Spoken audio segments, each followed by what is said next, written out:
Obrigado por ter me incluído no seu culto, por ter me chamado aqui, por participar das suas alegrias, das suas tristezas, do louvor a Deus que sempre enriquece, renova a vida de cada um de nós. Realmente tem sido muito, muito bom para mim pessoalmente.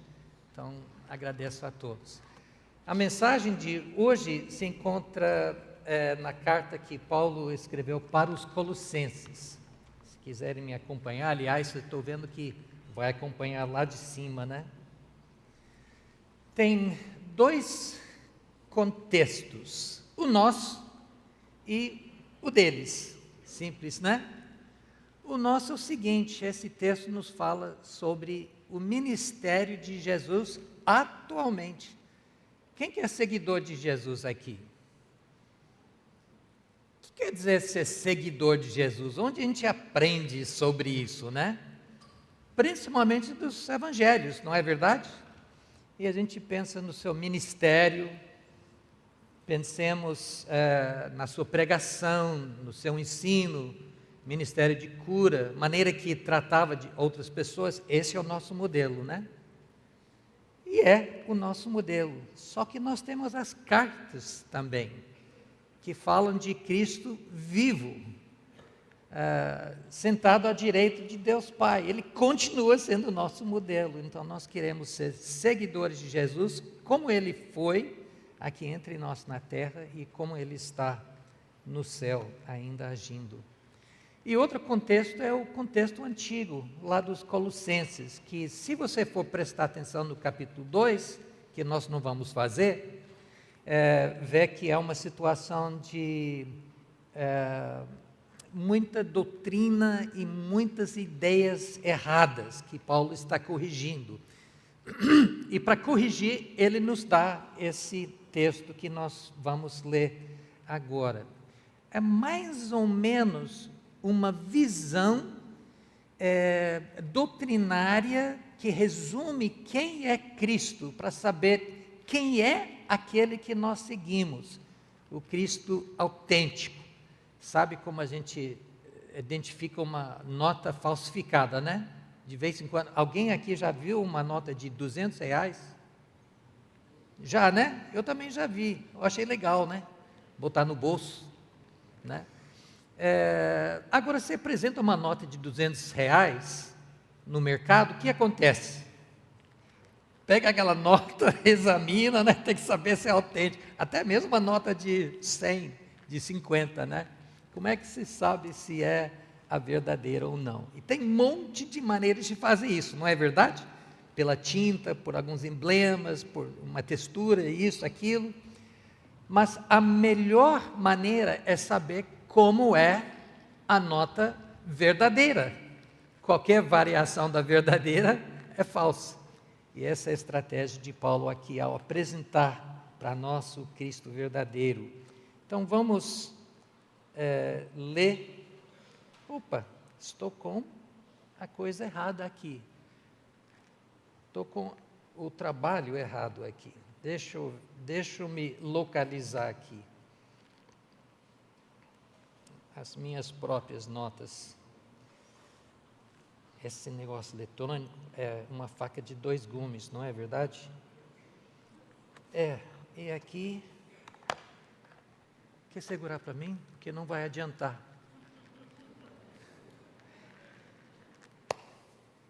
Vamos ler o texto, vai estar aqui na tela, eu leio para vocês, tá bom?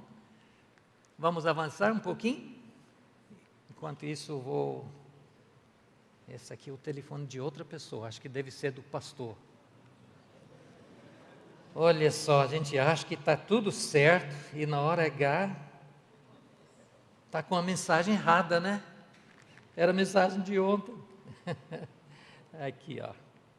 Eu vou me achar aqui. Vamos ler então. Colossenses 1, 13 a 23. Colossenses 1, 13 a 23. Quem está controlando essa máquina aqui pode avançar. Ele nos libertou do poder das trevas e nos transportou para o reino do seu Filho amado, em quem temos a redenção, a remissão dos pecados. Ele é a imagem de Deus invisível, o primogênito de toda a criação, pois nele foram criadas todas as coisas, nos céus e sobre a terra, as visíveis e as invisíveis, sejam tronos, sejam soberanias, quer principados, quer potestades. Tudo foi criado por meio dele e para ele. Ele é antes de todas as coisas.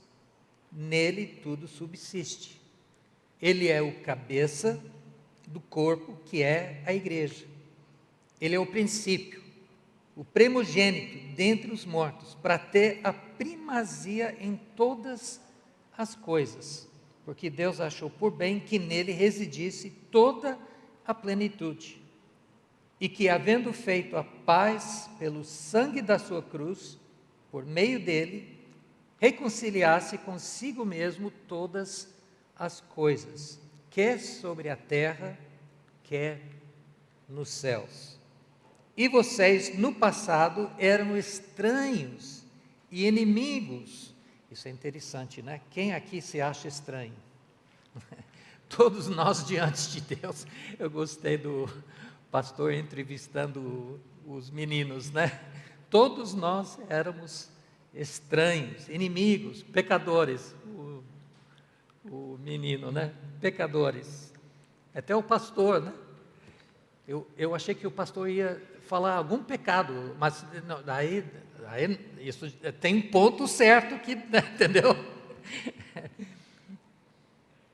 Eram estranhos, inimigos no entendimento pelas obras más que praticavam. Agora, porém, ele os reconciliou no corpo da sua carne, mediante a sua morte, para apresentá-los diante dele santos, inculpáveis, viu, batizando-os, santos, inculpáveis e irrepreensíveis, se é que vocês permanecem na fé. Pequeno detalhe. Alicerçados e firmes, não se deixando afastar da esperança do evangelho que vocês ouviram e que foi pregado a toda criatura, ou toda a criação, debaixo do céu, e do qual eu, Paulo, me tornei ministro. Uma passagem que fala sobre a preeminência, a supremacia,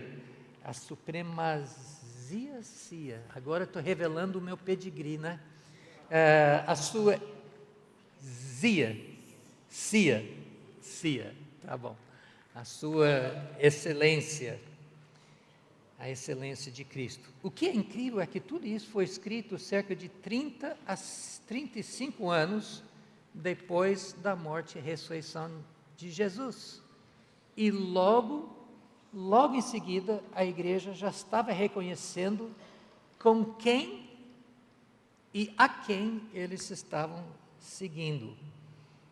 E aqui nós temos uma identificação de quem era Jesus. Acima de tudo, ele era mais excelente na sua posição. No versículo 3, ele é chamado amado, o filho amado. Lembra pelo menos 2 ocasiões nos evangelhos, onde ele é chamado amado, em Mateus 12, 18. Eis aqui o meu servo que escolhi, o meu amado, em quem a minha alma se agrada. E ainda no batismo, este é meu filho amado, em quem me agrado, Mateus capítulo 17.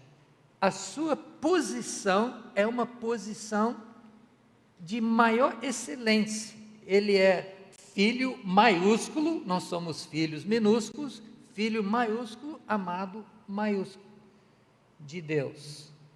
Ele é o mais excelente na sua posição. E é o mais excelente também na sua provisão. Se vocês estão me acompanhando, olhando nas suas Bíblias, são versículos 13 e 14. Ele é o mais excelente também na sua provisão. Quem está mostrando as transparências não está me acompanhando. Aliás, já passou o ponto, né? Provisão, o mais excelente na sua provisão. O que ele proveu? A redenção, a remissão dos pecados. João Batista falou: eis o Cordeiro de Deus que tira o pecado do mundo. Eis o Cordeiro de Deus que tira o pecado do mundo. Ele nos transportou do reino das trevas, olha só o que ele proveu, para o reino do seu Filho amado. Ele é o mais excelente, não tem nenhuma outra maneira de haver essa mudança, essa transformação. E por fim, não se engane, não estamos ainda no fim, mas por fim, em terceiro lugar, ele é mais excelente na sua posição. Vamos elaborar um pouquinho, tá? Na sua pessoa. Então, na sua posição, na sua provisão e na sua pessoa. Aquele que ele era. E aqui nós vemos que ele era excelente, o mais excelente no seu caráter. Ele é a imagem de Deus. Quando fala que é a imagem de Deus, isso remete a gente para o quê? A imagem de Deus. Quem foi o primeiro criado à imagem e à semelhança de Deus? Adão. Jesus é apresentado por Paulo várias vezes como a solução do Adão, né? Ele é a solução do Adão. Ele que é a imagem pura de Deus, por mais excelência. Hebreus nos fala, versículo 1, o Filho que é o resplendor da glória de Deus, é a expressão exata do seu ser, sustentando todas as coisas pela sua palavra poderosa, depois de ter feito a purificação dos pecados, assentou-se à direita da majestade e às alturas, tornando-se tão superior aos anjos, quanto herdou mais excelente nome do que eles. Ele é a representação visível de Deus, e ele cumpre o papel que o primeiro Adão, e todos nós somos herdeiros dele, filhos do primeiro Adão, e aqueles que seguem Jesus são filhos agora do segundo e do último, do definitivo Adão, Cristo Jesus. O que nos leva à segunda parte da sua pessoa, seu caráter, representando Deus. Quem pode representar um Deus santo, justo, compassivo, misericordioso? Você é misericordioso? Compassivo? Puro? Alguém levanta a mão? Irrepreensível? Justo? A gente almeja, tenta em cada uma dessas, não é? Mas Jesus é o nosso modelo, ele cumpriu tudo isso. O seu caráter é o caráter de Deus, ele espelha Deus. João diz: quer ver Deus? Olhe para Jesus. É a representação.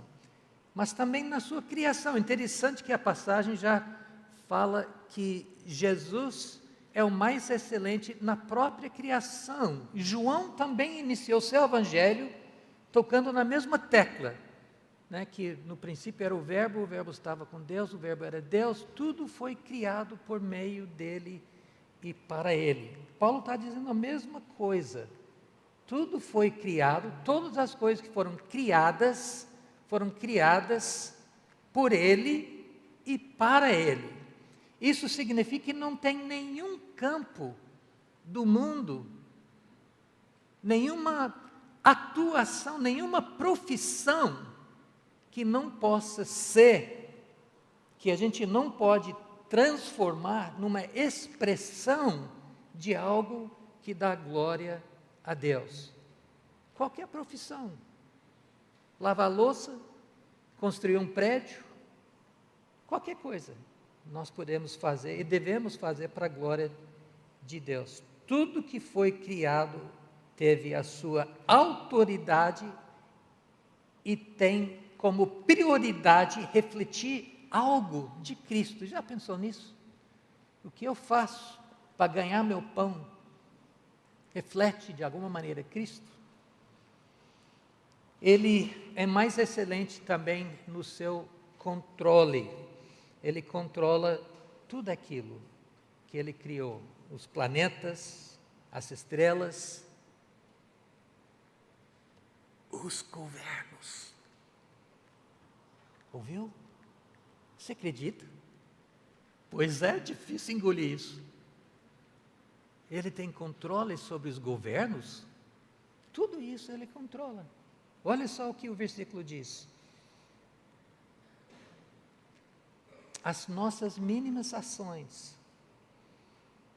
E por ser o cabeça, quase falei a cabeça, né? Por ser o cabeça, ele também tem a maior excelência. Quem é o dono da nossa igreja? Ele é o cabeça de todos nós, né?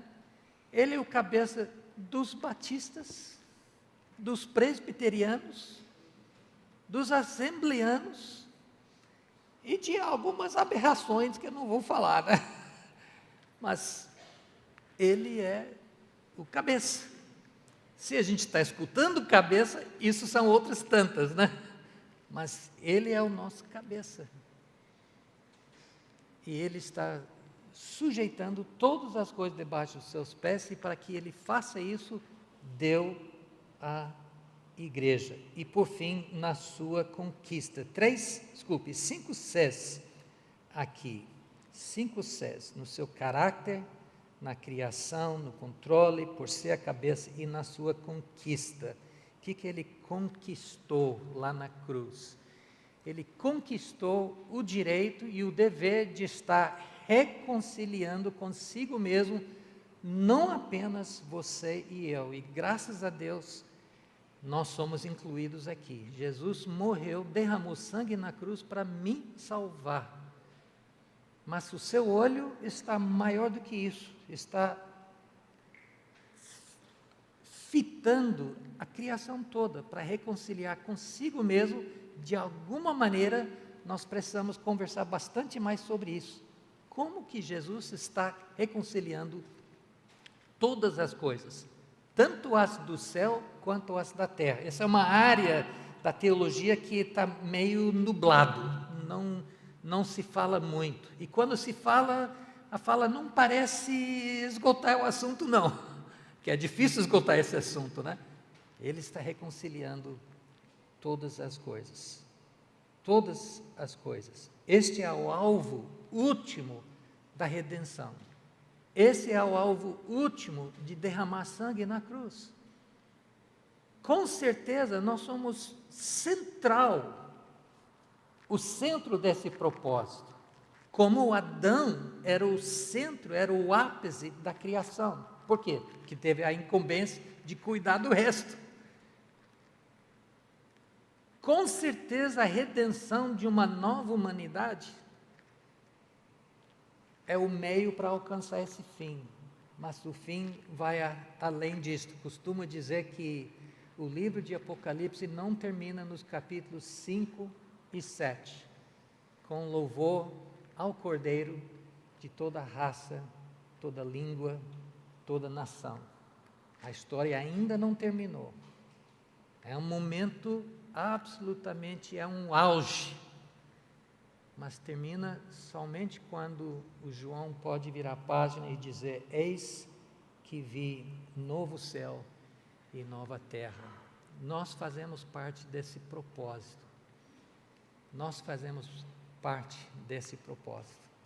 você e eu. Obrigado.